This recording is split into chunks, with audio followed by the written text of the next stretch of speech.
अस्सलाम वालेकुम, नमस्कार, सत श्री अकाल एंड गुड इवनिंग। मैं हूं आरज़ू काज़मी और आप हमेशा की तरह से देख रहे हैं पॉइंट ऑफ व्यू। हमें जी ज्वाइन किया है साजिद तारड़ साहब ने। बहुत शुक्रिया सर कि आज आप मैं आए हैं। बहुत आई नो कि आप बहुत बिजी हैं, लेकिन बहुत शुक्रिया कि आपने थोड़ा टाइम निकाला है।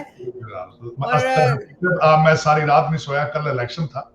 जी। और उसके बाद डिसअपॉइंटेड भी था कि जिस तरह एज ए रिपब्लिकन मैं एक्सपेक्ट कर रहा था वो चीजें हम्म। उस तरह आई भी नहीं, रिजल्ट भी नहीं आए। तो वो एक तो थकावट थी और दूसरा अभी तक हमारी कई स्टेटों के रिजल्ट नहीं आए। रिपब्लिकन जो है वो गेन करेंगे majority in the house in Congress, लेकिन सेनेट में अभी हम जब बात कर रहे हैं इट्स 48-49, मेजोरिटी के लिए 51 चाहिए। तो कुछ स्टेट है, मैं बल्कि आपसे अभी बात यही कर रहा था, कल इंशाल्लाह हम प्रोग्राम करेंगे जिसपे मैं I would like to discuss the result, और specially in the reference with the South Asia, India Pakistan के उसके उस पे अमेरिका की फॉरेन पॉलिसी का क्या इम्पैक्ट होगा based on the elections tomorrow, election results. बिल्कुल बिल्कुल सर, हम डेफिनेटली इस पे करेंगे। और सर आज हम जरा बात करेंगे, इमरान खान ने 2 इंटरव्यूज दिए हैं इंटरनेशनल मीडिया को और वहां पे वो काफी घबराए हुए नजर आए। उसको आप किस तरह से देखते हो? साथ साथ बाजवा साहब की एक्सटेंशन के बारे में बहुत खबरें चल रही हैं। देखें, इसमें आरजू जो खान साहब ने एक और अटैक किया है एस्टेब्लिशमेंट पे, खतरनाक अटैक किया है। मैं उसके बारे में बात करना चाहूंगा। खान साहब ने एक ट्वीट फरमाई है कि मैं एक और ऑफिसर का नाम लेना चाहता हूं जो कंट्रोल रूम में बैठा था 12 से लेकर 5 बजे तक, who was watching the murder plan, murder attack on Khan साहब। तो उससे उस इदारे की जो रही सही उसकी जो साख थी वो भी आज खान साहब ने उसको भी कोशिश किया है कि उसको भी तार तार कर दिया जाए। दुख की बात है, लेकिन मुझे खान साहब पे अफसोस नहीं, उसी इदारे पे अफसोस है जो ये वही अदारा है जो नैपियां तब्दील करता रहा है। ये वही अदारा है जो फाउंडर है इस सारे प्रोजेक्ट का। तो मुझे खान साहब को कोई अफसोस नहीं, वो उस अदारे की बेहिसी पे मुझे अफसोस है, क्योंकि वही अदारा जो है वो पाकिस्तान के हफाजत की जमानत भी वही देता है, पाकिस्तान के एटॉमिक एसेट्स की हफाजत भी वही अदारा करता है। आज उसके पल्ले खान साहब ने कुछ नहीं छोड़ा, उसको उन्होंने प्लूट कर दिया है। दूसरा, खान साहब ने इंटरव्यू दिए हैं, खान साहब यही समझते रहे हैं कि ये इंटरव्यू लेने वाला कामरान खान है, लेकिन वो करने वाले CNN थे, वो टर्कश थे। वो बार बार इनके जो झूठे नरेटिव की बात करते रहे। खान साहब सवाल गंदम जवाब चने देते रहे उनको। वो सवाल करते रहे कि आप ये क्या ड्रामा कर रहे हैं, तो ये क्रिकेट का जवाब देते रहे उनको। तो खान साहब ने अपनी जग हसाई कराई वहां पे, और वही टिपिकल तरीके से वो वही सवाल कुछ और जवाब कुछ, वही एक पुरानी टेप चला दी जो खान साहब हर जलसे में चलाते। लेकिन उसके उससे उसके बाद मैं एक 2-3 चीजें मेंशन करना चाहूंगा कि जो खिचड़ी पक रही है इस वक्त इस्लामाबाद के अंदर, अब तो कुछ ऐसी चीजें आ रही हैं जो मीडिया पे नहीं आ रही। उसमें खान साहब ने कहा कल के लोगों को कि आप वापस चले जाएं स्वाय इस्लामाबाद के। उसके पीछे की स्टोरी ये है कि सदर अलवी साहब को कहा गया था कि यहां इमरजेंसी आ रही है, गवर्नर राज आ रहा है पहले, और उसके बाद मार्शल लॉ आ जाएगा, तैयारी इसकी कर लो। तो ये खान साहब को मैसेज भेजा, सुना है उसके रिजल्ट में चीजें आई हैं। तीसरा एक ऑप्शन डिस्कस किया जा रहा है इस वक्त, जो नेगोशिएट कर रहे हैं एस्टेब्लिशमेंट और पीटीआई के लोग, कि जनवरी के अंदर सेकंड वीक में जाके इस हुकूमत को कहा जाए कि वो इस हुकूमत को खत्म किया जाए, अबूरी हुकूमत बनाई जाए और 3 महीने के बाद इलेक्शन कराया जाए मार्च अप्रैल। ये भी एक प्रपोजल है। दूसरा, शहबाज शरीफ साहब जो है वो सरकारी खर्चे के ऊपर याशियां करते फिर रहे हैं, पावर सूट पहन के जफियां डाल रहे हैं, लोगों को खुशखफियां कर रहे हैं, उनके माथे पे कोई बल नहीं है कि मुल्क जल रहा है। 4 करोड़ खुले आसमान के नीचे हैं। वो पहले वहां थे, अब हाइड पार्क में जाकर घूम रहे, सैर कर रहे हैं, भाईजान के साथ खाबे खा रहे हैं। तो लेकिन लोग ये स्पेकुलेट कर रहे हैं कि शायद वो पूछने गए हैं, अप्रूवल फाइनल लेने गए हैं कि आगे क्या करना है बाजवा साहब की एक्सटेंशन के बारे में। ये एक बहुत बड़ा इस वक्त रूमर इस्लामाबाद के अंदर चल रही है। लेकिन ये रूमर उसी वक्त तकवीयत वाशिंगटन डीसी में पकड़ गई थी जब बाजवा साहब यहां आए थे। लोग ये कहते थे कि रिटायर होने वाले जनरल 1 महीना पहले वाशिंगटन डीसी में नहीं आते। बिल्कुल। तो मैंने भी इस पे स्पेकुलेट किया था कि ये लग नहीं रहा कि बाजवा साहब जाएंगे, लेकिन आज फिर वो बातें चल रही हैं। अब देखें सर्कमस्टांसेस, ये ऊंट किस करवट बैठता है। लेकिन जो दूसरा आरजू में एक और बात कहूंगा कि खान साहब की हिफाजत के लिए 15,000 जो है सिपाही तैयार किए गए हैं, और मुगल आजम साहब के लिए एक बहुत खूबसूरत किस्म का कंटेनर तैयार किया जा रहा है, और उसके पैसे देंगे आप, उसके पैसे आप आवाम देंगे, हुकूमत पंजाब देंगे। और सर अगर बाजवा जी आपने नोट किया है आरजू कि आप ये सल्तनत मुगल आजम के अंदर आज तक किसी आप सैलाब के वाले सैलाब जद खान का नाम भी नहीं लेते आप। बिल्कुल। मीडिया भी भूल चुका है, मीडिया ने तो खैर इसको उठाया ही नहीं था। अमीरुल मोमिनीन भी नाम नहीं लेते, खादमे आला भी नाम नहीं लेते, मेरे फौजी भाई भी भूल गए उनको। लेकिन वो सर बिलावल भुट्टो जरदारी भी हर वक्त जो है बाहरी के टूर पे रहते हैं, पाकिस्तान में कभी नजर आते हैं। आरजू मैं अगले दिन बताऊं आपको कि कल परसों की बात है कि मुझे रात को ख्वाब आया है कि खान साहब हुकूमत में वापस आ चुके हैं, उस्मान बुजदार जो है वो भी वापस आ चुका है, और जो पाक पतन फैमिली है वो भी अपने अरूज पर जा रही है, आप आइसोलेटेड हैं, मुराद सईद और जुल्फी बुखारी सारा कुछ वापस आ गया है, सारी दुनिया आपको खान साहब उसी तरह बैठे हैं, और पाकिस्तान के अंदर ना गाड़ियां चल रही हैं, लोग गधों के ऊपर फिर रहे हैं, साइकिलों पे फिर रहे हैं, एयरलाइनें बंद हो चुकी। मुझे ख्वाब आया तो मैं यकलत उठ गया, तो मैंने कहा नहीं यार ये अभी तक तो नहीं हुआ, लेकिन आपकी तैयारी उसी तरफ जा रही है।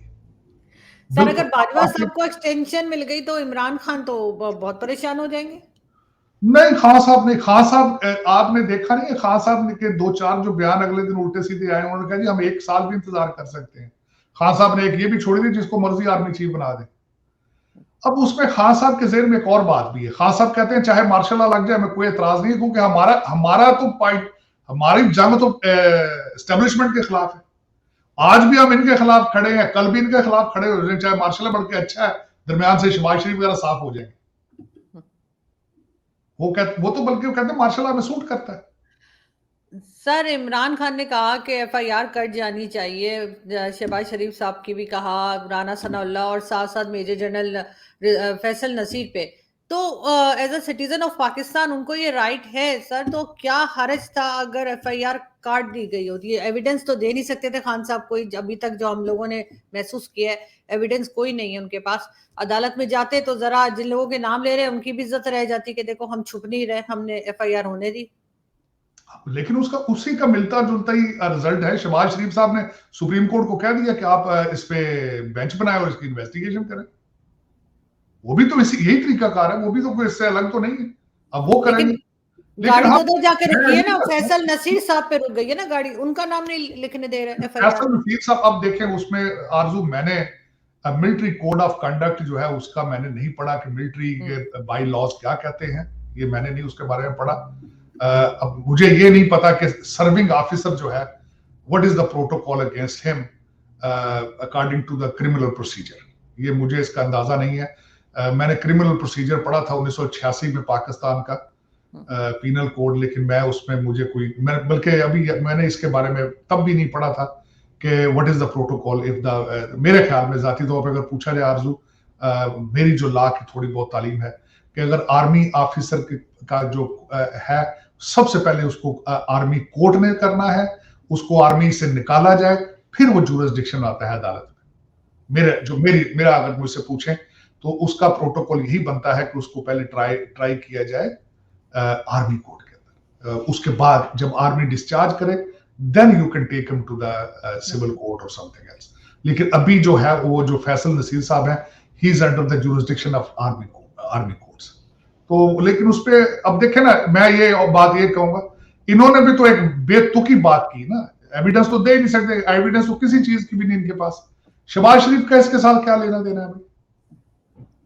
वो बेचारा वो शहबाज शरीफ का तो अपने प्राइम मिनिस्टर हाउस में कोई बात नहीं मानता उनकी, बेचारों की वो तो, उनके तो जो ताकत है 12 उनकी पार्टियां जो मिलकर इकट्ठी हुई हैं और 25 मील रेडियस के अंदर उनकी हुकूमत, उनकी बात तो पुलिस, जो उनके तो बाद पंजाब के पुलिस अफसर नहीं उनकी बात मानते, तो वो कहते हैं जी ये सारा कुछ अटैक उन्होंने करवा दिया। ये अटैक उन्होंने क्या करवाना था? ये तो बदकिस्मती है पाकिस्तान की के बस। लेकिन सर इंटरनेशनल मीडिया को भी जवाब नहीं दे पाए इमरान खान, नहीं दे पाए, बिल्कुल। मैं यही तो बता रहा हूँ, एम्बैरेसमेंट है, जग हजाई कराई उन्होंने कह दिया मुझे आवाज ही नहीं आई, उन्होंने साहब।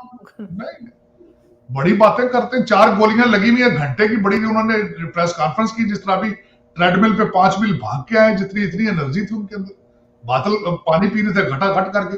आप मुझे ये आरजू बताएं, 4 गोलियां आपको लगी हो तो उसके 15 घंटे के बाद आप 1 घंटे की आप प्रेस कॉन्फ्रेंस कर सकते हैं? बिल्कुल नहीं। किसी को 4 थप्पड़ टिकावे लगे हो तो वो 2 दिन नहीं उठता, ये तो 4 गोलियां हैं। लेकिन ये कि अलमिया है ये पाकिस्तान का, आपकी बदकिस्मती है और कुछ भी नहीं। एक आदमी जो है वो प्राइम मिनिस्टर है, वो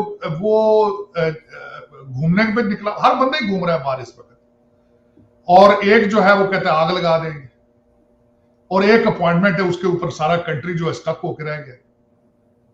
और बदकिस्मतियां हैं सारी। सर मोहम्मद बिन सलमान भी जो है वो 21 नवंबर को पाकिस्तान आ रहे हैं कुछ देर के लिए, उसके बाद इंडिया भी जाएंगे। इस विजिट को आप कैसे देखते हैं? कुछ फायदा होगा पाकिस्तान को? वो किस लिए आ रहे हैं, और वो भी वही आर्मी चीफ के जाने से पहले पहले?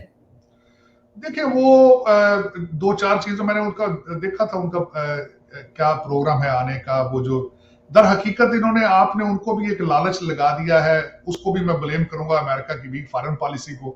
वो चाइना के साथ अपने असर और रसूख बढ़ाना चाहते हैं, ट्रेड बढ़ाना चाहते हैं। आपने उनको कहा जी हम आपको ले जाते हैं उस जगह पे, लेकिन आपको खुद के कोई नहीं सुनता बात, आपने कहा किसी को लेकर जाना है, लेकिन वो ग्वादर में अब आप उसको एक नई चीज बेचने की कोशिश कर रहे हैं, क्योंकि आपका ऑब्जेक्टिव तो पैसा है, डॉलर बेस्ड पॉलिसी आपकी। डॉलर आए तो आप लेके भागे वहां से, लंदन और दुबई में आपके बच्चे बेचारे भूखे बैठे हुए। तो वो उन्होंने कहा $12 बिलियन की रिफाइनरी चाइना के साथ ग्वादर में लगाएंगे, वो $4.5 बिलियन के तेल की डेफर्ड पेमेंट पे है, जो कर्जे हैं रिस्केड्यूल करेंगे। इस तरह की बातें पाकिस्तान को चंद घंटों के लिए आ रही हैं, बल्कि वो इतना दौरा लंबा चौड़ा नहीं है। वो भी खान साहब की पार्टी जो है, उस खान हुकूमत और पीटीआई इस वक्त नेगोशिएट कर रहे हैं कि उनका दौरा होने दिया जाए या ना होने दिया जाए, क्योंकि आपको याद होगा कि इसी धरने ने चाइना का दौरा खराब किया था, और आज भी उनकी ख्वाहिश यही है कि किसी तरीके से MBS यहाँ पे ना आए, वो पैसे ना आए जाए, चाहे या खुद जितने मर्जी कर्जे ले ले, लेकिन वो दूसरों को पैसे। वैसे मेरे ख्याल में जाती तौर पे अगर मुझसे पूछे तो मैं इस हक में भी नहीं हूँ कि आपको पैसा दिया जाए। आपका पैसा आज सारी दुनिया को नहीं पता कि आप घड़ियां ले जाकर दुबई में बेच देते हैं, तो कैश का आप क्या करेंगे? जब आप तोहफे, तो आप इस तरह की चीजें नहीं छोड़ते, वो भी बेच देते हैं, तो आपको कैश दी तो फौरन वो तो पहुंचती नहीं पाकिस्तान। क्या फायदा देने का आपको कैश का? सर बहुत से लोग ये भी कहते हैं कि जो पिछली गवर्नमेंट्स थी उनके ऊपर बहुत बड़े बड़े करप्शन के केसेस बने, और देखे लोगों ने उसके मुकाबले में इमरान खान तो छोटे मोटे चोर हैं, सिर्फ नेकलेस और घड़ियां चोरी कर रहे हैं। नहीं, असल में दर हकीकत इमरान खान साहब सिर्फ खुद चोर नहीं थे ना, ये तो 40 चोर और अली बाबा थे साथ, इनके तो 40 के करीब चोर थे भाई। ये जितने जितने बगैर दाढ़ी मूछ के बच्चे इन्होंने रखे हुए थे, 25-25 साल के मिनिस्टर्स आ रहे हैं, 24-24 साल के, वो उन्होंने अरबों का टीका लगाया पाकिस्तान। देखें नारे, देखें ना, नारे देखें। एक कहता है रोटी कपड़ा मकान, वो और भुट्टो आज भी जिंदा है। दूसरा कहता है जिन्हें खांदे ने कुछ लांदे ने, और तीसरे का नारा देख ले, उसने लगाया कुछ ने सारी खा गया। देखो नारे भी तो देखें। सर वो तो है, लेकिन ये भी लोग कहते हैं कि पहली बार देखा है कि फौज को घबराहट में डाल दिया इमरान खान ने। क्या वो सफाइयां दे रहे हैं, कभी वो अपनी प्रेस कॉन्फ्रेंस करते हैं, कभी कोई स्टेटमेंट देते हैं, तो लोग ये भी कह रहे हैं कि पहली बार जो है ये देखा है कि आर्मी थोड़ी घबराई हुई है। नहीं, ये पहली बार नहीं है, पहली दफा नहीं हुआ।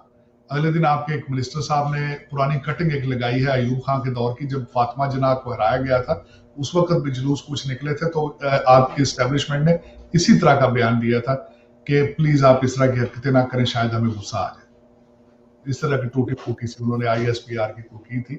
तो वो भी पहली दफा नहीं है, पहले भी होते रहे, घबराते रहे। ये हमारे साथ पहली दफा नहीं हुआ, क्योंकि 40 जब से 75 साल से बना, आपका हर सिस्टम हाइब्रिड है, आपकी कंट्रोल्ड डेमोक्रेसी है आपकी सारी, तो उसमें पहली दफा कहां होना है पता नहीं। पहले भी घबराते रहे होंगे कई दफा, आपके नहीं घबराते रहे हैं, बल्कि अगले दिन मुझे इंटरव्यू याद आ गया, बाजवा साहब जब आए थे तो उस वक्त इनके अंदर से लोगों ने इनके खिलाफ कई इनके मजहबी अकीदे के ऊपर हमला किया गया था, और 2-4 अफसर जो है फिर उनको जबरी निकाला गया था।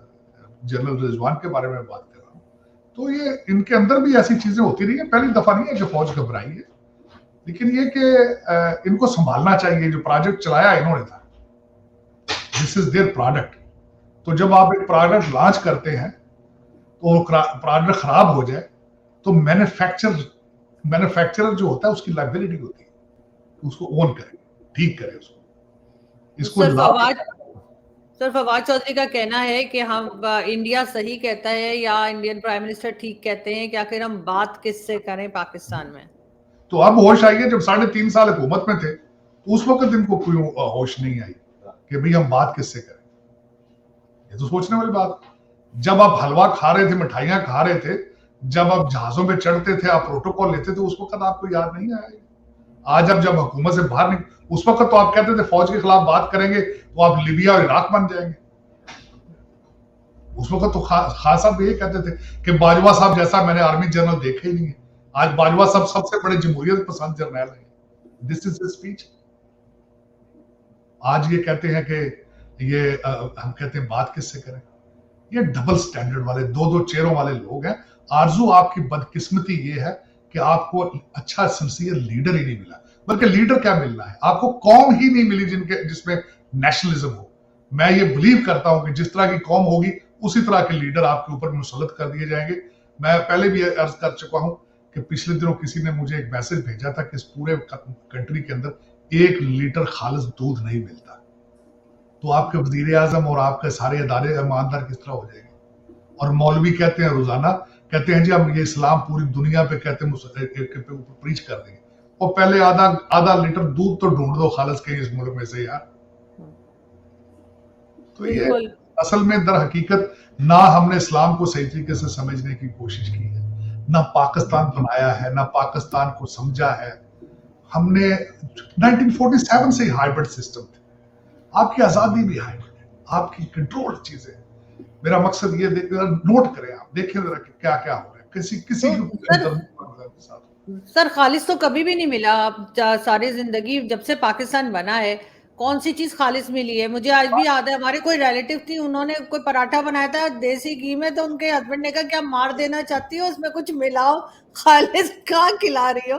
तो ये तो हाल है सर यहाँ पे।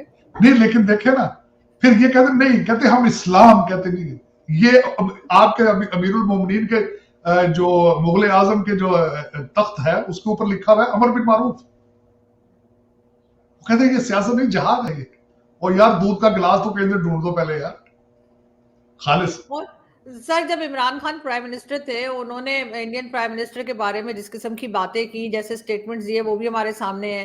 वो बुरा भला वो कहते रहे, ट्रेड भी बंद कर दी, और उन्होंने हर तरह की बात की। अब हर 2 दिन के बाद उनका प्यार जाग जाता है। वो कहते हैं कि इंडिया से बेहतर उन्होंने मुल्क ही कोई नहीं देखा। कहते हैं जी मोदी साहब की बाहर प्रॉपर्टियां कहा, मोदी साहब के बच्चे लंदन पढ़ रहे हैं यार।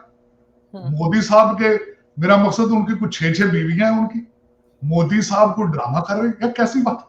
आज उनके जयशंकर की तारीफें शुरू कर देते हैं ये तो। लेकिन जब हुकूमत में थे तो उस वक्त इनके नारे देखे, कौम का गद्दार है जो मोदी का यार है। देखे आज कितना कंट्राडिक्शन है। देखे उस पर नवाज शरीफ को कहते थे कि मोदी का यार है क्योंकि वो उनकी बच्ची की शादी पर आए थे वो। लेकिन ये बस यही तो मैं कह रहा हूं ना, आपकी बदनसीबी पाकिस्तान की है कि मुखलस लीडरशिप नहीं मिली। लेकिन फिर मैं वो सोचता हूं कि अगर लीडरशिप, लेकिन लीडरशिप भी तो पाकिस्तान में से ही आती है ना।